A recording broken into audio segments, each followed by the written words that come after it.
Então, nossas Bíblias, na carta que foi escrita aos Hebreus. Tem muitas pessoas que dizem que esta carta foi escrita pelo apóstolo Paulo.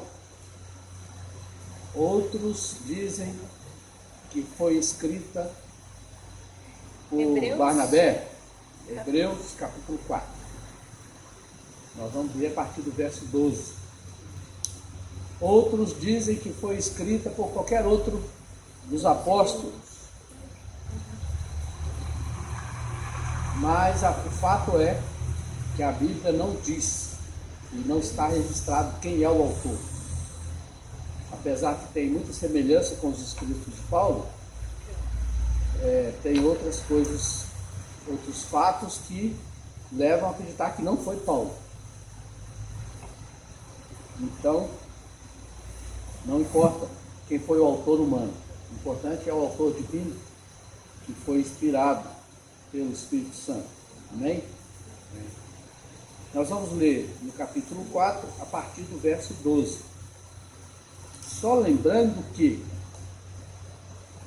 o autor aqui de Hebreus, ele está se referindo sobre a maneira como é realizado o descanso pela fé, o descanso de Deus, que será dado aos crentes, que é dado pela fé. Então ele vai falando sobre algumas coisas aqui, não é? Como muitas pessoas ainda não entraram no descanso, apesar de que aqueles que morreram na fé, estão numa posição já de gozo, de regozijo, não é? No seio de Abraão, ou no paraíso, melhor dizendo, mas ainda não receberam todas as promessas que foram feitas, como nós temos estudado em escatologia. Os judeus, principalmente, não receberam todas as promessas que foram feitas a eles, só parte, algumas, e Deus vai cumprir todas. Mas aqui, quando ele está falando sobre a salvação, sobre a entrada no descanso que é feito pela fé, ele entra no versículo 12 com a seguinte palavra, que diz assim: porque a palavra de Deus é viva e eficaz, mais cortante do que qualquer espada de 2 gumes, e penetra até o ponto de dividir alma e espírito, juntas e medulas, e é apta para discernir os pensamentos e propósitos do coração. E não há criatura que não seja manifesta na sua presença. Pelo contrário, todas as coisas estão descobertas e patentes aos olhos daquele a quem temos que prestar contas. Então, o que o autor de Hebreus está dizendo aqui para nós? Ele está dizendo que ele está falando sobre a salvação e que existe um processo acontecendo em nós que cremos. E este processo ele é realizado pela palavra de Deus. Ele diz que a palavra de Deus ela é mais cortante que qualquer espada de 2 gumes. Na época que foi escrito, há 2000 anos atrás, mais ou menos, esse texto, as adagas, as facas, elas eram os instrumentos mais poderosos para se cortar. Eram bem afiadas, tudo. Mas ele está dizendo que a palavra de Deus ela é muito mais afiada do que qualquer espada de 2 gumes. Se ele tivesse escrito isso hoje, estivesse escrevendo isso hoje, ele diria o seguinte: ela é mais apta para cortar do que um bisturi de um cirurgião. Por quê? Porque ele está dizendo que a espada de 2 gumes, bem afiada, ela pode separar as medulas e a carne, não é isso que ele está falando? Juntas e medulas. Qualquer pessoa que já estudou um pouquinho, né, sobre a estrutura de um corpo, não precisa ser humano, pode ser de qualquer animal, sabe que os ossos, dentro dos ossos tem a medula, somente da coluna vertebral, e ligados aos ossos nós temos os músculos, né? Nervos e aquela estrutura toda de um corpo físico, de um ser qualquer, não importa se é um homem ou se é um animal. E que para separar aquilo ali, para fazer uma separação perfeita, tem que ser um instrumento muito afiado. A não ser que o animal esteja morto, que o corpo esteja morto, aí não precisa de muita precisão no corte. Mas se é um corpo vivo, uma cirurgia que está sendo feita, precisa-se de um instrumento muito bem afiado para não se cortar de mais, nem de menos, né? E existem certos tecidos que estão muito entremeados uns com os outros. E se for separar se não for um instrumento muito preciso, pode cortar mais do que deveria cortar. Mas ele está dizendo que assim como para fazer essa cirurgia num corpo qualquer, precisa-se de um instrumento muito afiado, para trabalhar no espírito do homem, precisa da palavra de Deus. É o único instrumento, a única ferramenta para se trabalhar no espírito humano e na alma do homem é a palavra de Deus. Porque ele está dizendo aqui, ele está dizendo assim, ao ponto de dividir alma e espírito. Só a palavra de Deus pode chegar a tal profundidade no nosso ser, a ponto de dividir a alma do espírito. E ele fala assim, e ela é apta para discernir os pensamentos e propósitos do coração. Eu estava olhando esse texto aqui no grego, eu tenho um Novo Testamento grego lá em casa, eu estava olhando esse texto aqui, e ele fala exatamente isso, que a palavra de Deus, ela é o kritikos, entre pensamentos e propósitos, na palavra grega, né? Eu gravei só essa para falar para os irmãos. Ela é o kritikos. Então, a palavra kritikos é de onde vem a palavra critério, ou crítica também. A palavra critério, ou seja, ela está dizendo que a palavra de Deus é aquela que tem o padrão, o critério para fazer a divisão. Nenhuma outra capacidade humana, inteligência, qualquer estudo, consegue chegar a esse ponto de dividir a alma humana e o espírito humano. Só a palavra de Deus tem essa condição de fazer isso. E essa palavra kritikos, ela foi traduzida aqui como é apta para discernir. Foi a tradução que eles deram, a palavra kritikos, do grego. Ela é apta para discernir. É uma tradução muito boa por causa disso. Porque só a palavra é apta, só ela tem condições, só ela tem a habilidade para fazer essa separação entre o espírito e a alma do homem. Nós temos estudado sobre a necessidade de nós colocarmos a nossa vida nas mãos de Deus para que Ele faça essa separação. Lembra, irmãos, quando nós estudamos, alguns minutos atrás, que o espírito do homem foi renascido quando ele aceitou Jesus como Salvador, ele nasceu de novo, mas ele continua preso dentro de um invólucro chamado alma. Por que ele continua preso? Porque a alma, ela surgiu no momento em que Deus soprou o espírito do homem dentro do corpo, aquele boneco de barro que Deus tinha moldado. Ele soprou o espírito do homem dentro daquele boneco, só que o espírito, ele é puramente um espírito. Para ele interagir com o corpo físico, precisa de um elemento intermediário, que é a alma. E a alma, então, ela faz a combinação entre o espírito do homem e o seu corpo físico. Ela que interpreta as sensações do corpo para o espírito e manda as ordens do espírito para o corpo. Só que o homem pecou contra Deus. E no ele pecar contra Deus, o Espírito Santo se desligou do espírito do homem e o espírito do homem se desligou das coisas de Deus. Nós já falamos disso aqui várias vezes, já explicando de diversas formas, mas sempre é importante relembrar que o que aconteceu ali foi que o espírito do homem que pecou, se desligou do espírito de Deus, ele se tornou inoperante. E a alma, que tinha sido criada para ser um instrumento de auxílio ao espírito, se tornou senhora da situação. Ela se assenhora do corpo do homem e mantém o espírito do homem preso, cativo, inoperante. Quando o homem aceita Jesus e o Espírito Santo se liga de novo ao espírito humano, o espírito humano renasce. E o objetivo de Deus agora é que o espírito humano, junto com o Espírito Santo, passem de novo a governar a alma e o corpo. Mas não é uma tarefa fácil. Por quê? Porque tem que ser quebrada a vontade da alma. Quando Jesus morreu na cruz, nos salvou dos nossos pecados, resolveu o problema do pecado, ele resolveu o problema do espírito. O problema do corpo humano, que está em pecado, ainda não foi resolvido. Está muito claro na Bíblia. Tanto que uma pessoa que é nascida de novo pode ainda pecar, embora o seu espírito não peque mais. Prestem bem atenção.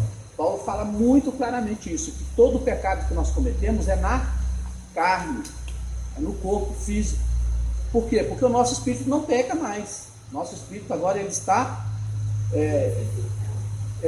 vivificado, está puro já diante de Deus, já está ligado de novo com o Espírito Santo, e ele anseia pelas coisas espirituais, pela vida santa. Só que o corpo ainda está sujeito ao pecado. Nós ainda estamos sob influência do pecado. Isso significa que nós não pecamos mais como o incrédulo peca. O incrédulo peca porque ele não tem opção. Tudo que ele faz é pecado, porque ele vive em pecado. Então ele já peca como seu meio natural de se manifestar. Tudo que ele faz é pecado. Já o homem nascido de novo, aquele que recebeu Jesus como Senhor e Salvador, quando eu falo homem, eu estou me referindo à raça humana, ao ser humano, não é só o homem, a mulher também. Aquele que é nascido de novo, ele não está obrigado a continuar pecando. Ele pode resistir ao pecado, pode vencer. Isso depende do grau em que o seu espírito, junto com o Espírito Santo, domina a alma. Depende dessa profundidade aí, em que o seu espírito, associado ao espírito humano, domina a alma e o corpo. Aí ele pode dizer: eu não quero pecar. Quando a alma está muito forte ainda, dominando, o crente, vamos dizer assim, né, aquele que é salvo, ele peca mais vezes. Aquele que vai aprendendo a dominar a sua alma e o seu corpo, vai pecando menos, até chegar um ponto em que ele está completamente dominando toda a situação. Não ele sozinho, mas o Espírito Santo com ele. Então, qual que é o objetivo disso? Nós precisamos aprender essa realidade, aquilo que está acontecendo aqui dentro de nós, para nós sermos, trabalharmos favoráveis à obra de Deus, trabalharmos em cooperação com a obra de Deus. Nós precisamos conhecer isso, entender isso, que nós precisamos nos expormos cada vez mais à palavra de Deus, porque é a palavra de Deus que é luz, é ela que é essa espada afiadíssima, esse bisturi de um cirurgião, que é capaz de penetrar fundo no nosso ser e separar, dividir a alma do espírito. É como se nós precisássemos fazer essa cirurgia com esse bisturi da palavra, e cortando, separando, tirando, sem ferir nem a alma e nem o espírito. Por isso precisa da palavra de Deus. Ela é a única que é apta para fazer esse serviço. Por isso que nós precisamos nos expor cada vez mais a esta palavra, para que ela possa fazer isso em nós. Veja bem, irmãos, isso não é coisa que eu vou fazer. Não sou eu quem vou fazer esse trabalho. Eu não sou o cirurgião. Você não é o cirurgião, você é o paciente. O cirurgião é quem? É Deus. O cirurgião é Deus. Nós somos os pacientes. E o Espírito Santo vai fazer isso em nós. Mas nós precisamos ser cooperadores. O paciente não tem que cooperar com o cirurgião? O paciente tem que cooperar com o cirurgião. Ele tem que se dispor, não é? Ele não pode estar lutando contra. Eu já vi relato de certos médicos dizendo que é muito difícil tratar uma doença de um paciente que quer morrer. É muito difícil tratar. E muitas vezes o paciente vai morrer. Porque por mais que o médico faça algo por ele, ele não quer a vida, ele quer morrer. Então, os remédios, a cirurgia, não vai ter o efeito desejado. Por quê? Porque o paciente quer morrer. Eu já vi muitos relatos sobre isso. Então, irmãos, nós precisamos ter consciência disso, de que a palavra é o instrumento de Deus, é o bisturi de Deus. Nós somos os pacientes. E nós precisamos cooperar com o Espírito Santo para que ele faça isso em nós. Ele quer fazer isso em nós. Amém? Aqui no texto ainda diz o seguinte, ó. E não há criatura que não seja manifesta na sua presença. Pelo contrário, todas as coisas estão descobertas e patentes aos olhos daquele a quem temos de prestar contas. Eu vou repetir a leitura, irmãos, que esse texto aqui fala muito mais do que nós simplesmente vemos com os nossos olhos. Olha só, não há criatura que não seja manifesta na sua presença. Pelo contrário, todas as coisas estão descobertas e patentes aos olhos daquele a quem temos de prestar contas. Os irmãos lembram de alguns domingos atrás, vários domingos atrás, nós fizemos um estudo sobre a maneira como Jesus se comportou no Monte da Transfiguração. O que aconteceu lá no Monte da Transfiguração?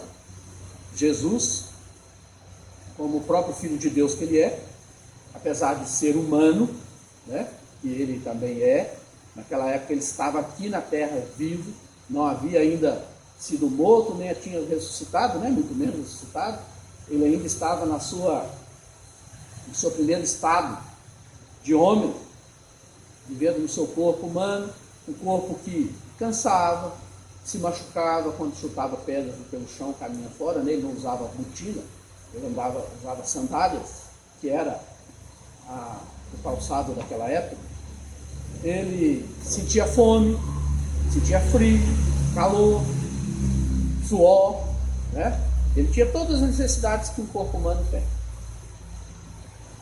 Mas quando ele chegou no Monte da Transfiguração, ele fez algo que foi impressionante. Algo que ele quer que nós façamos também, como nós vimos naquele dia. O que aconteceu com Jesus, lá no alto do Monte da Transfiguração? Ele conseguiu fazer com que o seu interior viesse para fora. Não é?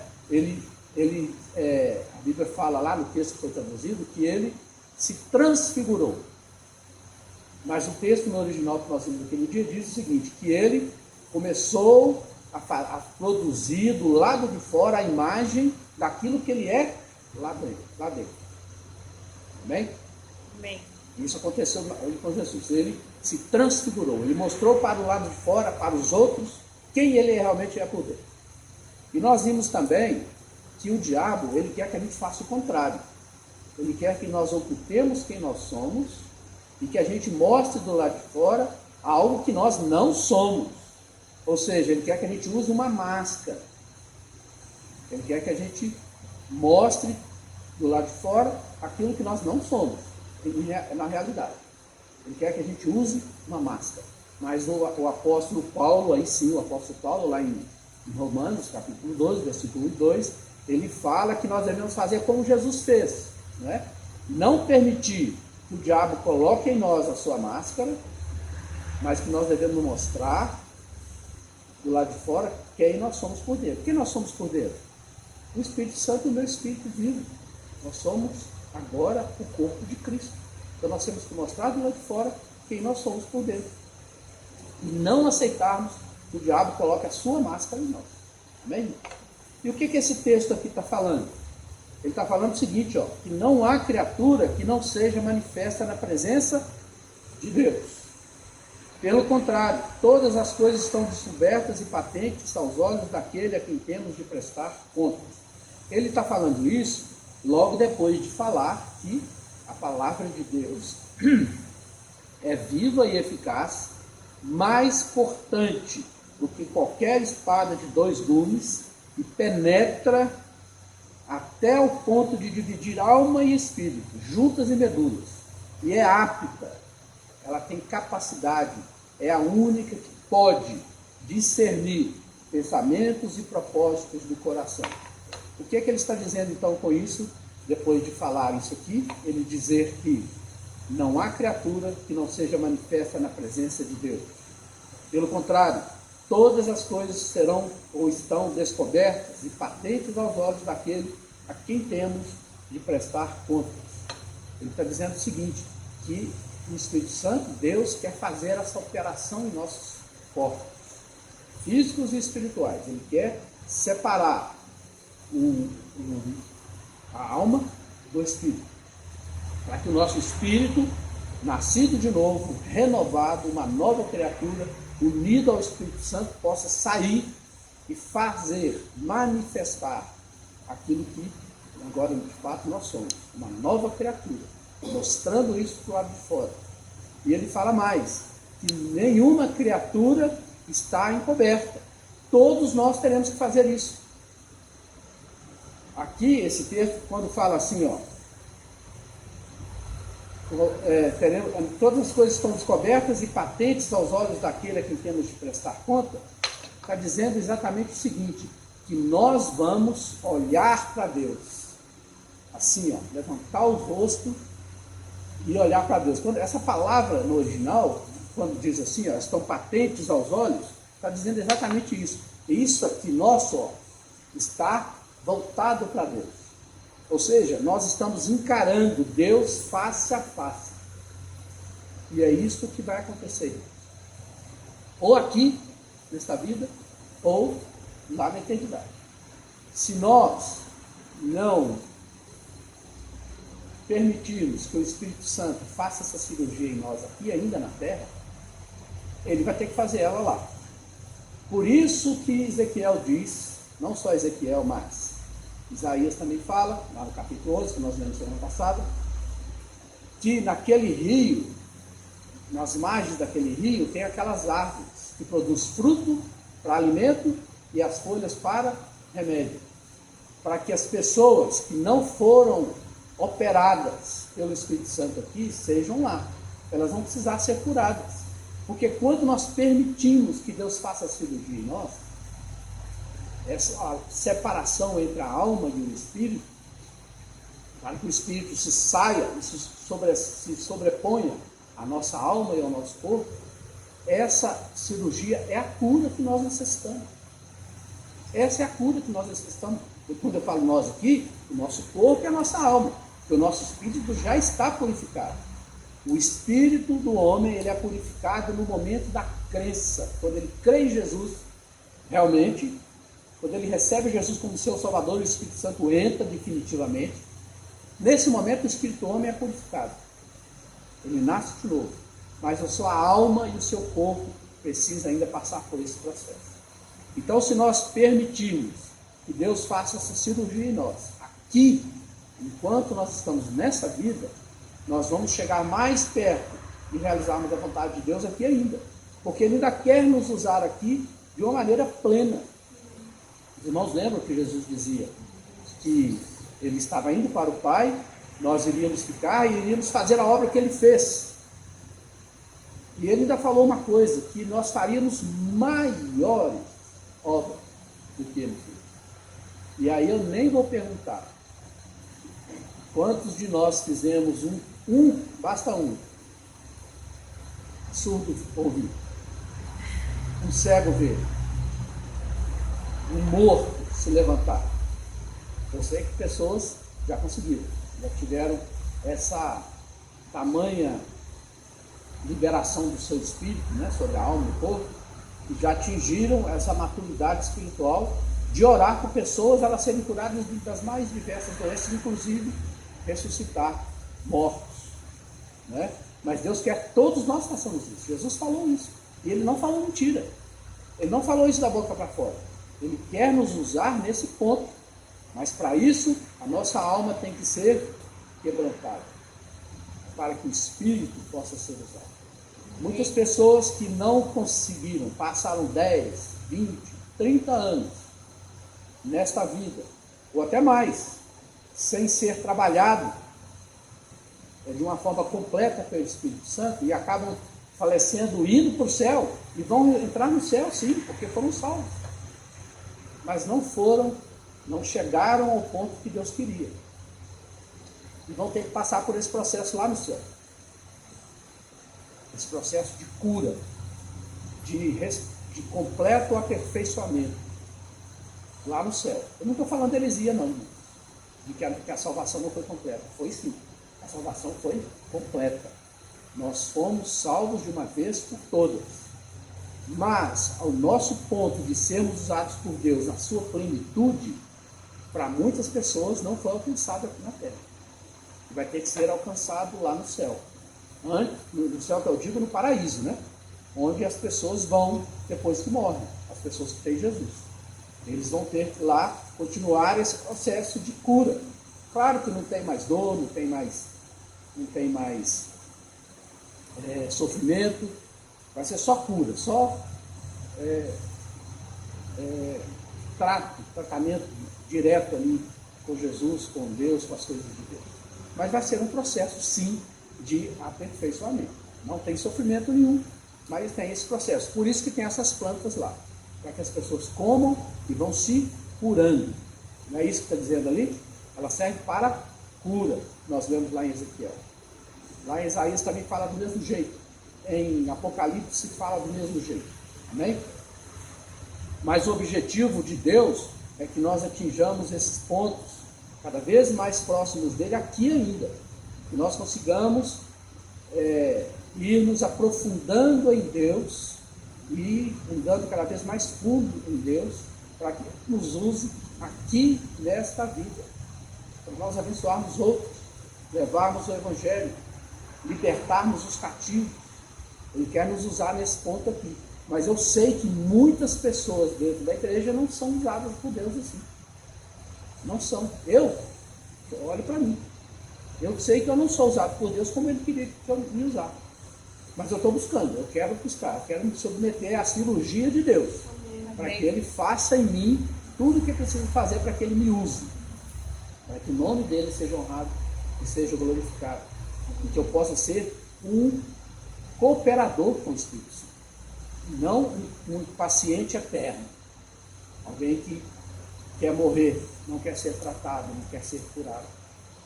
Amém, irmão? Que o Senhor possa nos abençoar então com esta palavra. Que você possa ter essa consciência de que você, no final do processo, vai estar olhando Deus face a face. Porque Ele te curou completamente. Amém? Amém. Mas quanto antes disso acontecer, melhor para nós, melhor para a obra de Deus. Mais nós poderemos honrar e glorificar o nome de Deus. Que o Senhor nos abençoe então. Amém.